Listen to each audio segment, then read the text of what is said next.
Hello, ladies and gentlemen, and welcome to GCPP Prime Time. For those of you who are new to this, GCPP stands for Graduate Certificate in Public Policy. It is Takshashila's flagship course, which introduces participants to the foundations of public policy.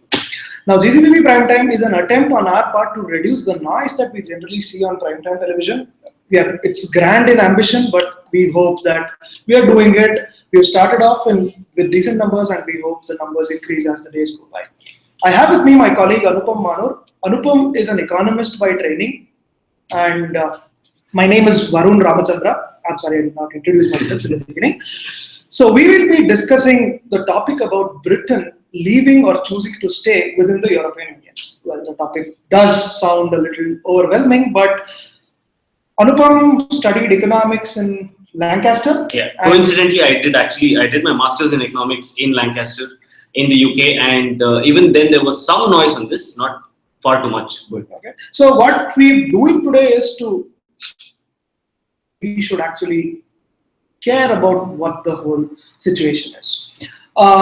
Before I start, I just want to give you a small caveat. We have recently moved to YouTube and we are doing live hangouts now. We were earlier on a Cisco platform called Webex. Apart from the general awkwardness of being on live video, the lighting around might be a little icky, and it might give you a feel of a shady bar, but trust me, it is not. We are in our office here in Bangalore, and this is the proof for that. So that's that. Anupam, and we're doing a minor change. Earlier we were normally having a question and answer session. We were having the format of a question and answer. This time also we'll follow that, but it will be more of a discussion because we have exact answers to all the. We have more questions than answers. So I encourage our participants to post their views and comments. There is a chat window on YouTube, so if you are on your maximum screen, you have to scroll down a bit to see the chat window, and if you are on the normal YouTube view, the chat window is to the right of your screen. So having said that, we will now start. Anupam, so I read today in Indian Express that a UK minister says that Indians assuming that the occurrence of Brexit benefiting India is largely erroneous, and the FICCI chairman has warned Britain to stay within the European Union. Now, before we get into all of that noise, I just want to know, what is Brexit? Okay, so actually Brexit is the name Brexit is inspired actually from the previous one, which is Grexit. There was big speculation on whether Greece would leave the EU or not, depending on basically because of their economic crisis that they faced. They were defaulting on their loans, and they were in some serious economic trouble.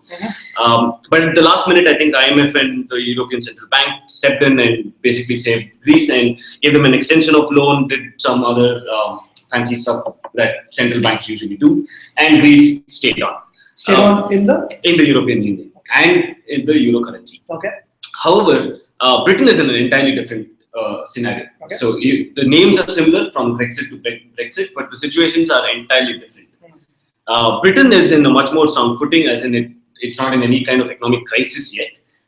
They've been doing the usual things, which is they have a fiscal deficit, they have a current account deficit, all of that, but nowhere near to a deficit level. I mean, a crisis level. So having said that, Britain does have some issues with the European Union, as in they have some trouble with the European Union.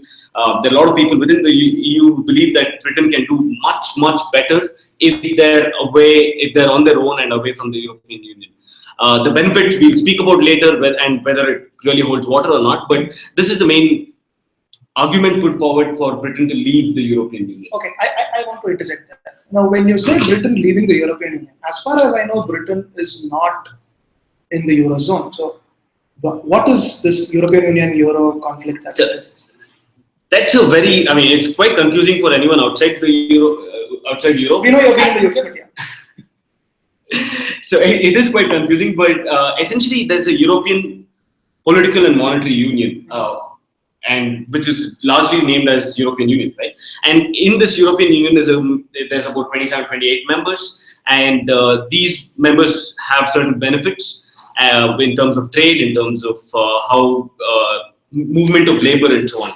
However, there's also a separate, smaller organization which it's tough to call an organization, let's say, call it an economic club, which is a certain number of countries which use a common currency. So that's a currency union.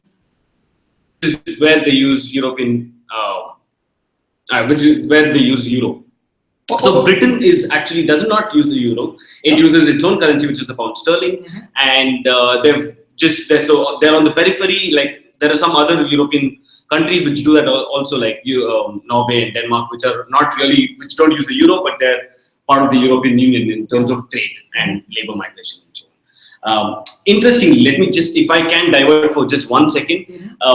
Interestingly, way back in 1992, there was another crisis of sorts where the European Union was not formed as such, but then there was talks of how do you get into a integrated European market. And one of the first things that they said is let's have a common currency. And that time Britain actually was not eligible to join the euro because their currency was not strong enough and their interest rates were too volatile at that point in time. The currency started in 99, right? 99. Euro was officially introduced in 1999. And then the notes and coins came into circulation in 2000. Okay. So what happened in 92 then? So 92 basically. A slight detour. 92 Britain was really not eligible to join the EU.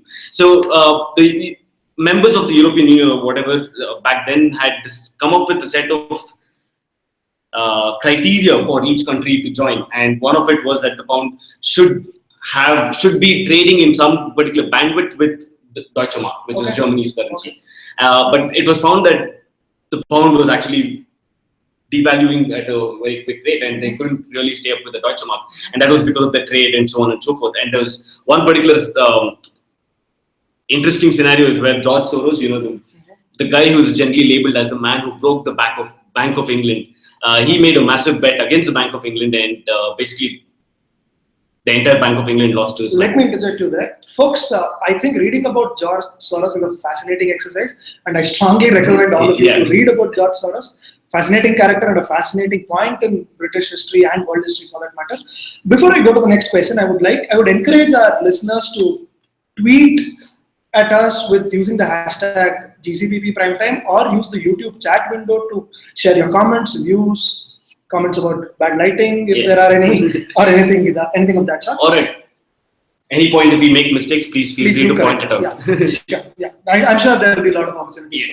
But Anupam, I agree all of this. You said some huge you mentioned a few complex economic terms.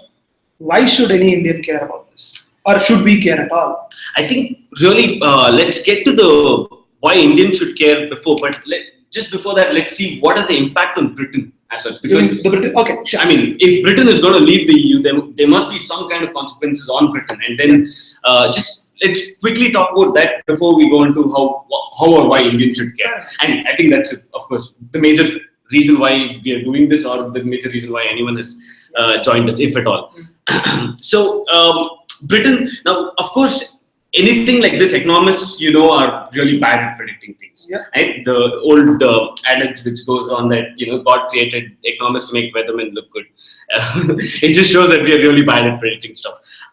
Because I'll tell you one real thing to kind of highlight that is the focus of Britain's GDP in 14 years from now, or 2030.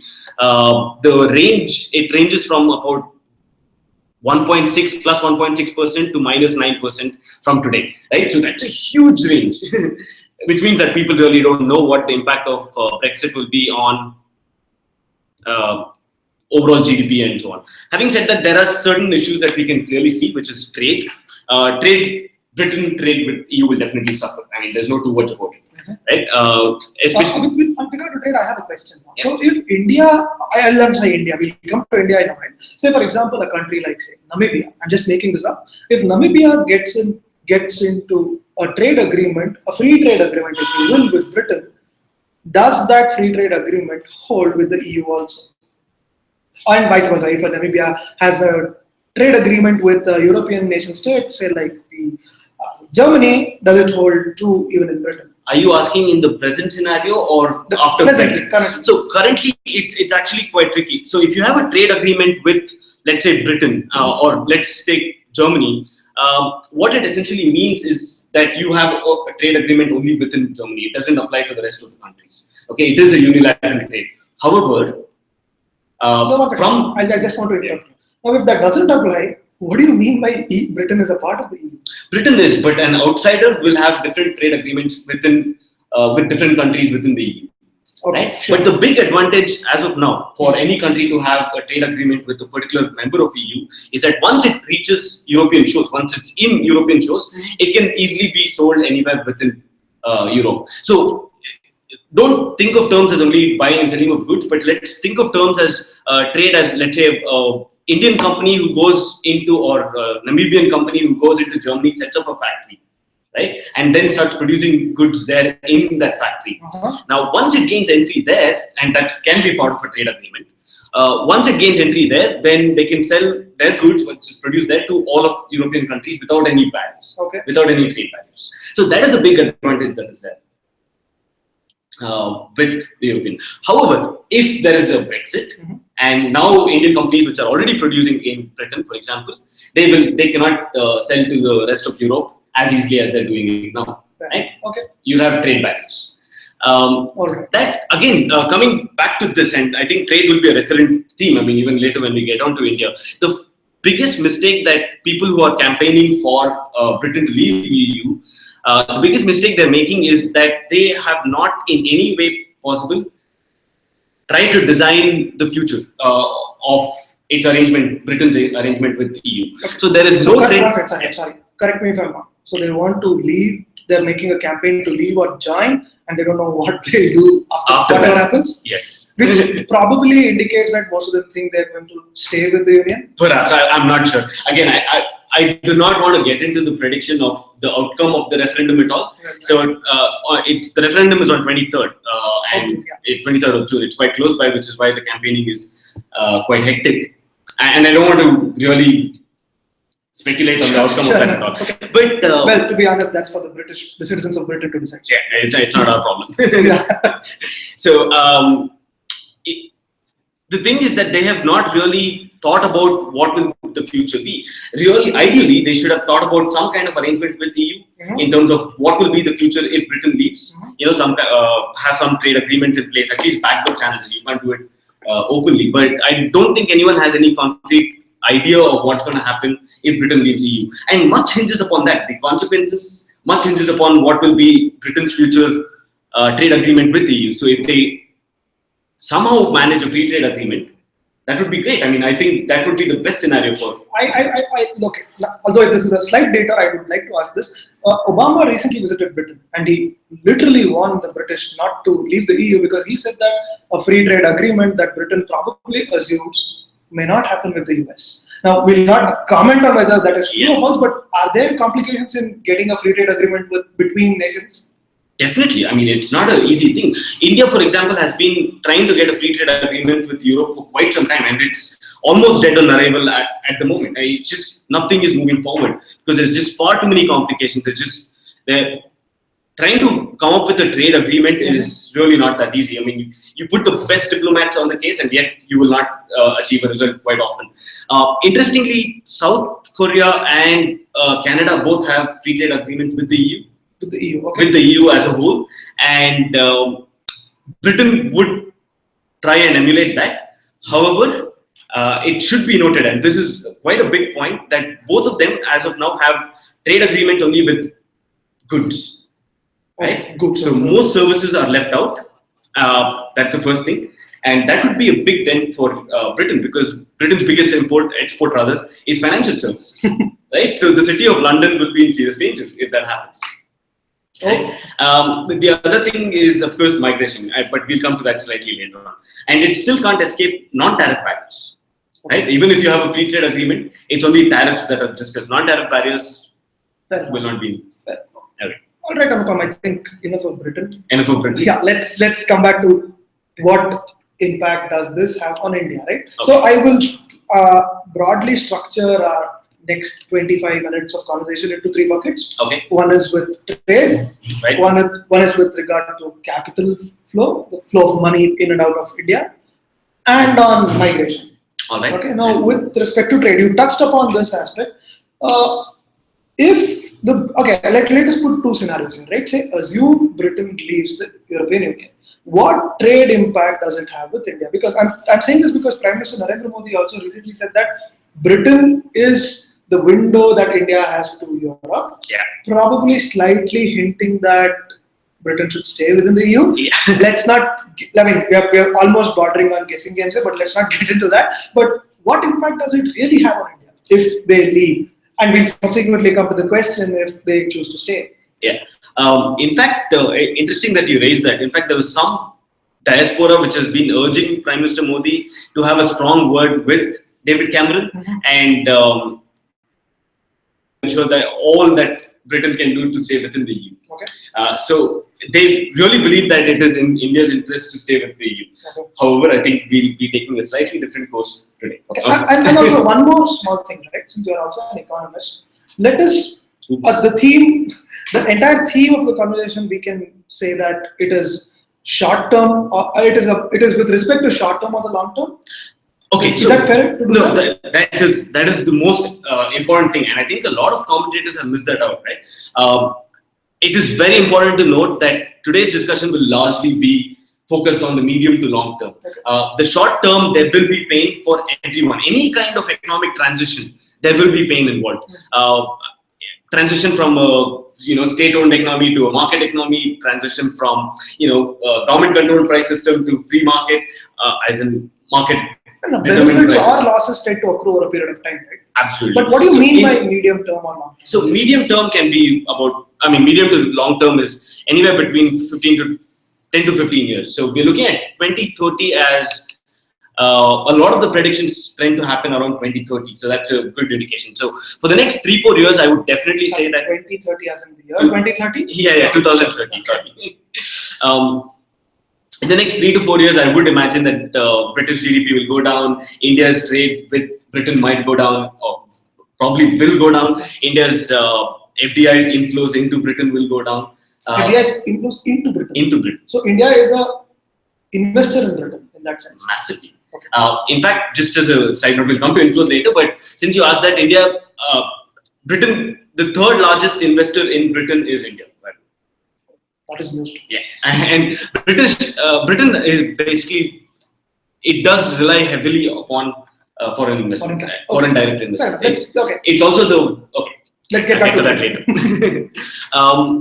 So this is the short-term thing. There will be pain. I mean, there will be reduction in all sorts of economic activity. That is bound to happen. But as I said, a lot depends on what kind of new arrangements and agreements that Britain gets into. So if they create free trade agreements with India, if they create free trade agreements with Europe, other emerging economies, they would like a free trade arrangement with China. So one of the reasons why Britain wants to leave EU, is exactly this, that they can have much more freer trade with the rest of the world. That right now they're too inward looking, that everything is... EU is inward looking. EU is inward looking. And as part of EU, they would also be inward looking within the European Union.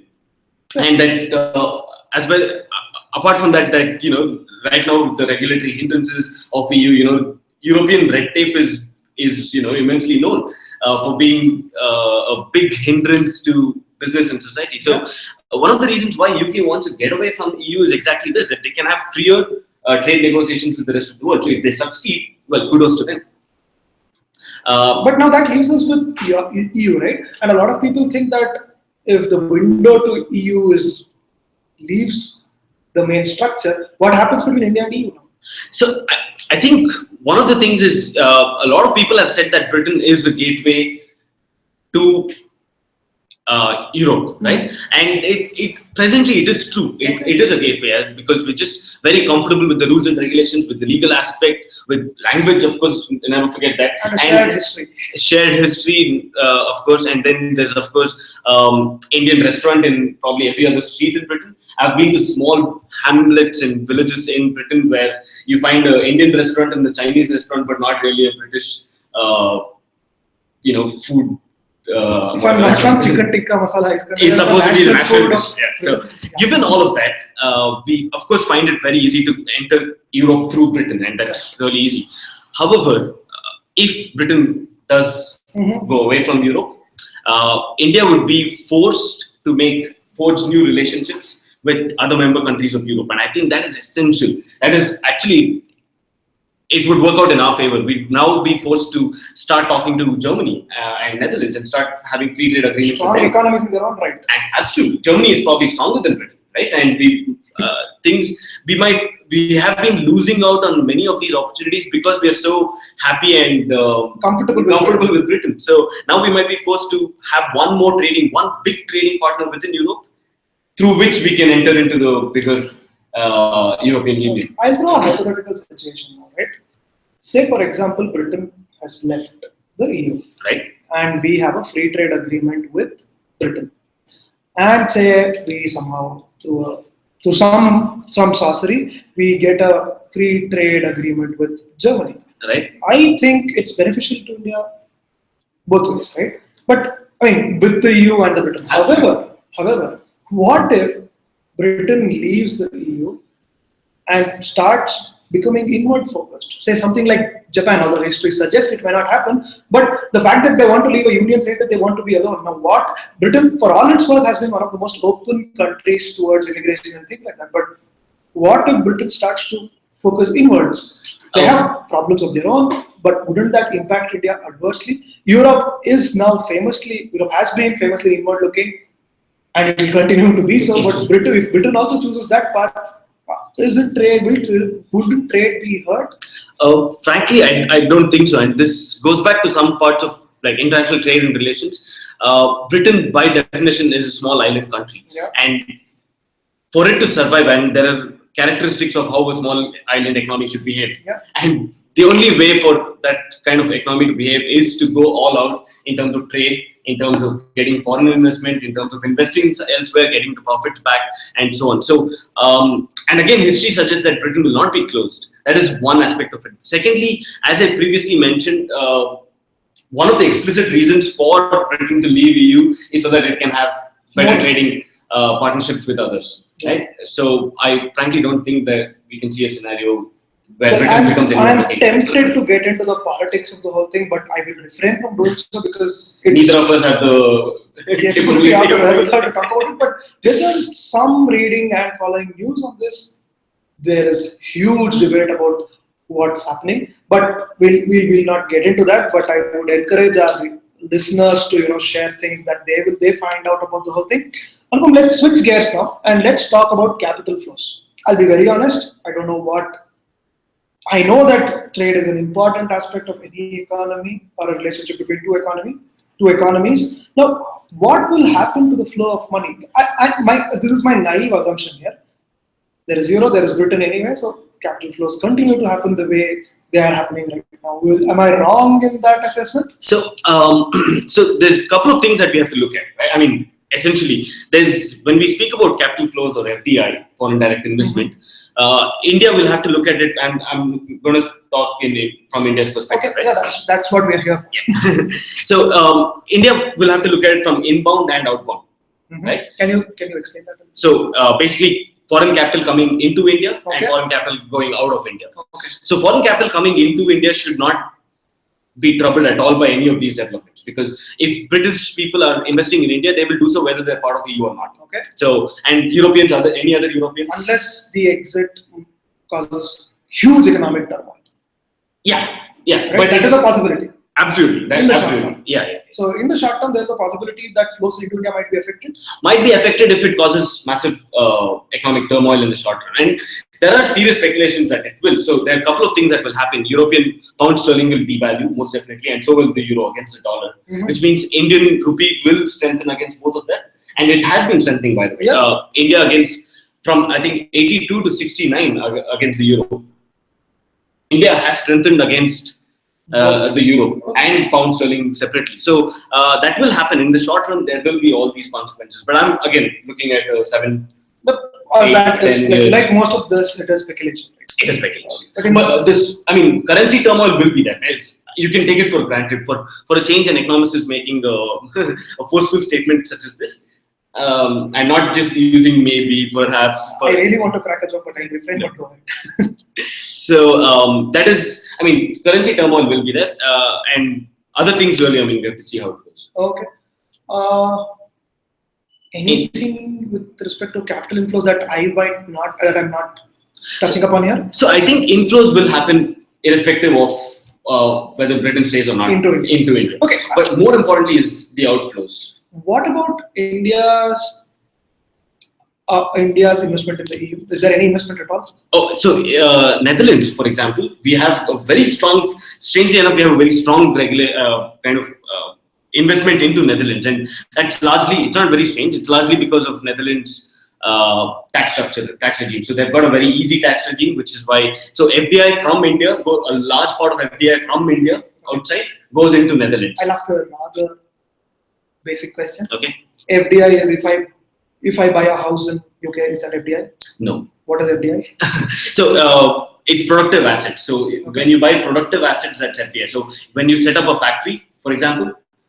So Tata Steel, going there is. Yeah. Okay. So when Tata Motors bought over Jaguar, Land Rover, that is your FDI, and they're starting production and so on. So in terms of that, a Brexit will hurt. So glad you brought that up, because it gives you a very concrete example to work with. So Tata Motors and the Jaguars that they're producing right now, they produce it in Britain and then they export it to the rest of Europe without any hassles. Yep. Right? But if there's a Brexit, that will get hurt. Oh. Right? Because now there are trade barriers. Fair enough. So then it depends on what Britain will kind of forge a relationship with the EU. But if not, Tata Motors will separately probably have to set up a factory in Netherlands, right? And then start production from there as well too. That is painful business. It is painful, but then it's also good, right? You're expanding your business.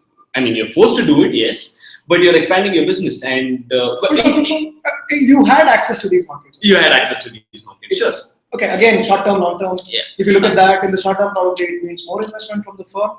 In the long term, probably it will benefit. Am I right? Could be. I mean, I don't know, but I'm saying new companies which would go now would be forced to go to Europe both as well and Britain, and we have to see how that goes. So FDI is this thing. So the other thing is Britain, from just purely Britain's angle, because new companies will lose out from going into Britain because they don't have access to European markets, which they earlier did. I think Britain will go out of its way to woo Indian companies and woo Indian investors. Isn't there a possibility, given that Britain is an island economy, if they come out of the EU, wouldn't Indian industries be forced to go to EU because EU probably is a larger market than Britain itself? Perhaps. I mean, I really...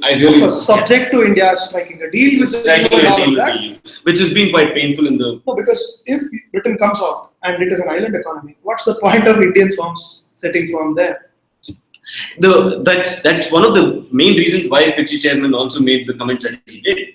But I think the exports will still happen. It doesn't mean that all exports from Britain to Europe will be stopped, right? It just means that there will be a small higher tariff. Or there might be certain burdens on trade, but it doesn't mean trade will completely stop. I don't think there is a binary answer to this. Of course not. Of course not. But trade will continue. Okay. You can take that. I mean, there's no way Britain would want to stop trade with EU, right? Then they can't go forward. The other interesting thing is, again, as I said about the regulation, Britain has got, Europe has got extremely complicated set of rules and regulations, and which is now enforced upon Britain. Which Britain promises that if it leaves EU, that it will completely free up these things, which will make business easier. So that might also benefit the Indian companies there or Indian companies that ought to go there. Before we go there, folks, we do understand that there are several political and cultural and human ramifications of the whole thing. It's by design that we are not focusing on that, and we are largely focusing ourselves in the economic domain because that is where we think we understand a little of the entire scenario. So yeah, if you have any thoughts on other aspects of it, please tweet us at #GC. Please tweet us, and you can use the #GCPP Prime Time. You can also use the chat window. I don't see any action on the chat window, so you're encouraged to use that as well. Okay. I think no. I'm going to stop talking here. Okay. I want to ask you a few questions. Okay. Right. So one of the interesting things that will essentially happen is a big thing that India should keep a lookout for is migration. Fair enough. Yes. Indians going and living in the UK for either short-term, long-term and so on, right? What is your prima facie response to this? How will Brexit impact migration? Okay. Well, it will have huge impacts. Let me just say that prima facie. But we should look at it from two aspects, right? One, what will happen to the diaspora? I think for all practical purposes, the diaspora has to be treated like any other British citizen. Yeah. Right? Because they will face whatever the ordinary British citizen will face. So diaspora is no different from that simply because they live there. There is nothing else there, right? They're part of that system. They're part of that system, so okay, it's part of the deal. So you've chosen to live there, so you will have to face the consequences. And they also get a vote. They get a vote, yes. They get a vote. I think anybody who's lived in Britain for more than a year gets. Which means they're responsible for their own. So, I will not talk about the diaspora, although I should mention that the diaspora itself is divided. Some sections want to stay, some sections want to leave, but that's a different debate altogether. So, but from an Indian point of view, right, there are several impacts. Now, India, we must appreciate, is a large exporter of labor, right? And highly skilled labor, semi-skilled labor, and all in all forms, right? And the UK minister, who I quoted earlier in the talk, that that Indians benefit this. He also mentions that Indians get a huge amount of work visas if they fulfill the criteria. Now, if you read that statement, you think, what's wrong? Indians are getting visas, right? But he mentions that you should fulfill a criteria. Trust me, the criteria is really complex. And who puts up these criteria? The British government decides that, right? So for example, the current government, which came into power, I think about 6 years back, the election mandate was to cut net immigration below 100,000. Right? So saying that we give work visas, I don't know how to treat that. Now, however, there's one part about skilled labor, right? So Indian IT industry, Indian manufacturing industry exports a lot of skilled people to the UK. Now, what is happening is, as a result of being with the European Union, British enterprises are forced to adhere to European Union regulations. So those regulations suggest that you have to give priority to British citizens. That is obvious, right? Because it's in their own country, and European Union citizens. And if they are unable to find quality talent that meets their requirement, only then can they open these jobs up to people outside. In our case, India. Now, having worked in the industry for a long time and knowing people who recruit people on a regular basis, recruiting people is a tough business, right? And when you have quality talent, you want quality talent, irrespective of the nationality, race, religion, or creed. Now, this arrangement will change if Britain comes out, because Britain has come out of European Union. I guess that since they will have access to both European labor and Indian labor, they are forced to open their labor markets, because India will then stand to gain. I want to now focus on another aspect before labor, which is Indians study a lot. Right? And you studied. I have spent my time in London, and you spent your time in Lancaster studying there.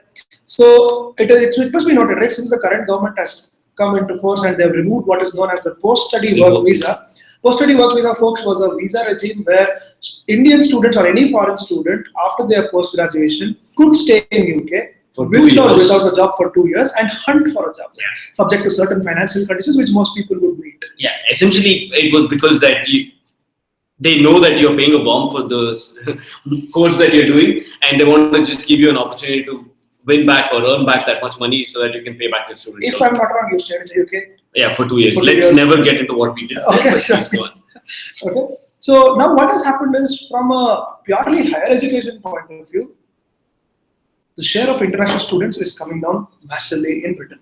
And education industry, some people have a problem when I say industry, but this is how the British media says it, is one of the largest industries. I think last I checked, it was about 8 to 10 billion pounds, which is a huge industry for Britain. Now that has taken a hit.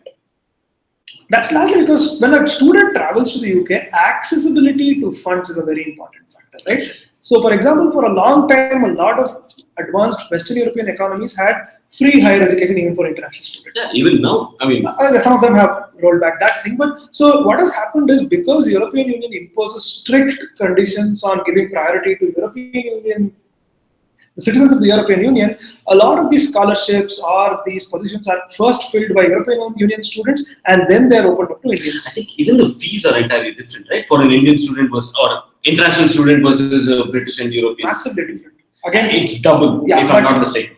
For post-graduation, yes. Yeah, For undergraduation, what happened was there was a huge student protest when the government increased the fees, but I don't think they've touched the higher education. I mean, post-graduation, master's degree level fees. But yeah, that is right. Now, what is critical here is for an Indian student who wishes to study outside India, easy markets or easy countries are say Canada, United States, Australia, New Zealand.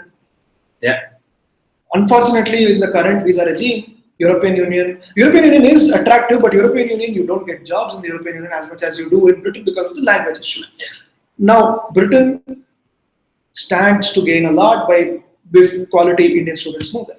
Now, if Britain comes out of the EU, there is a possibility that they might reduce these things, and these scholarships and other things might open for Indian students. No, I think then a European student and an Indian student would be treated exactly the same.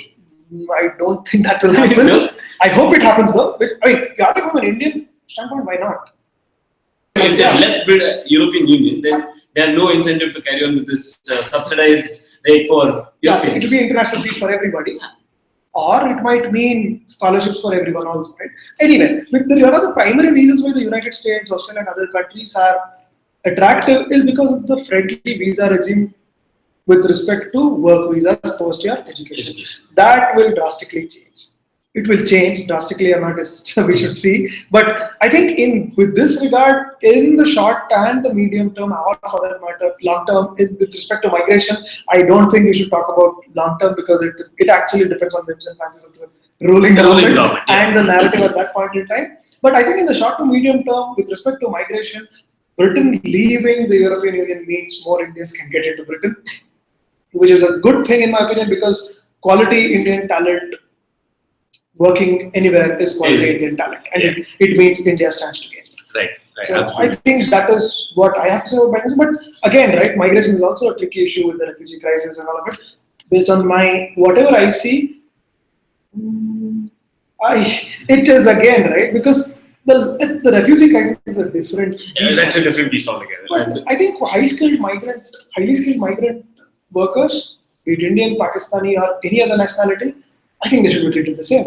And since India has large number of highly skilled workers, India will stand to gain his mind. So I think one of the big emotive arguments that have been put forward in this whole Brexit issue is that they want to stop Polish and Estonian and Lithuanian Eastern European countries, right? Yeah. Because their standard, we've heard this argument hashed millions of times in different countries at different points of time, that outsiders come, and in this case it's Eastern European people into Britain who take away jobs, who work for a lesser wage than British people. I think we are running out of time, but there's one other important aspect there, right? One of the important arrangements with the European Union system is that when a European Union citizen migrates to other country, the person gets social security benefits and healthcare. Precisely. Whereas an Indian or a Pakistani or any other international worker or student goes there, you do get healthcare benefits for a small fees. For a small fees, but you definitely don't get social security benefits. The argument put forth by a lot of people is that if a skilled migrant goes to UK or any other country for that matter, you start paying your taxes from day one, which means the exchequer gets more money. Yeah. It's a win-win for both countries purely from a monetary angle, but there are cultural and political angles to this, which political economy aspects also, which we'll not talk about now. Right. In terms of just finally, right? What do you think? And we can probably stop after this. What do you think is the net effect on India if Brexit does happen? From what you said about trade and capital flows, I think in the short term there will be a jolt. In the long term, I think it will benefit India. With respect to migration, I think I'm a little biased also, but little biased in the sense that I think smart people should be able to work anywhere in the world. With respect to migration, I think as I said, right, we shouldn't talk about long term at all. Medium to short term, India probably stands to gain. Right. That said, I don't think the two of us at least should comment on whether Britain should actually leave or not, simply because it is up to the British to decide what they want to do. That is their fate, that they shall decide on June 23rd. One small thing, Anupam, before we conclude, we never touched upon what happens if Britain chooses to stay with the Union. That's a very simple answer. Status quo. So this talk is a waste of time. In that case. Yeah, we just wasted all your time if Britain does in fact stay with. I wouldn't say all your time because I think there are several.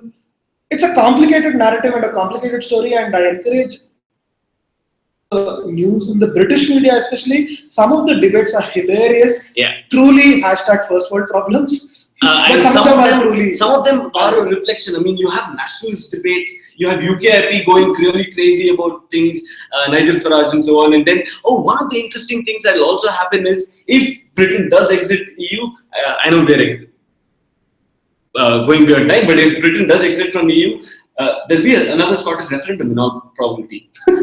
Scotland will not want to stay with Britain, it wants to stay with Europe. So in all probability, Scotland will exit European Union and then it will try to get admission into Europe.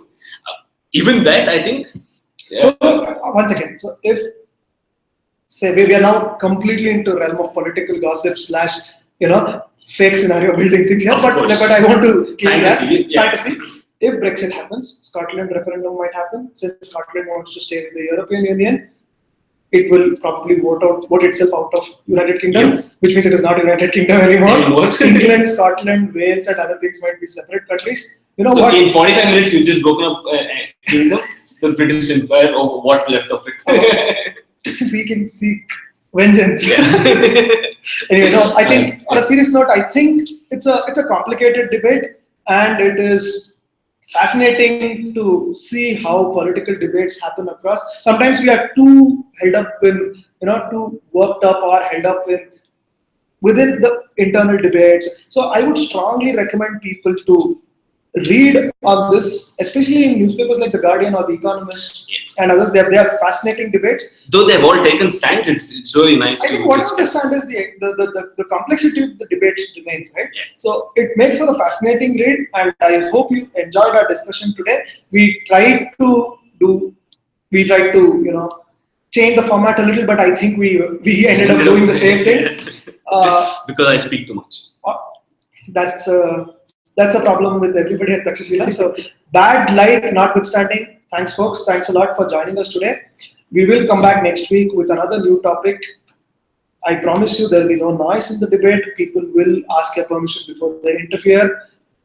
And it will be a civic debate. Have a nice evening and see you all next week. Thank you. Bye-bye. Bye-bye.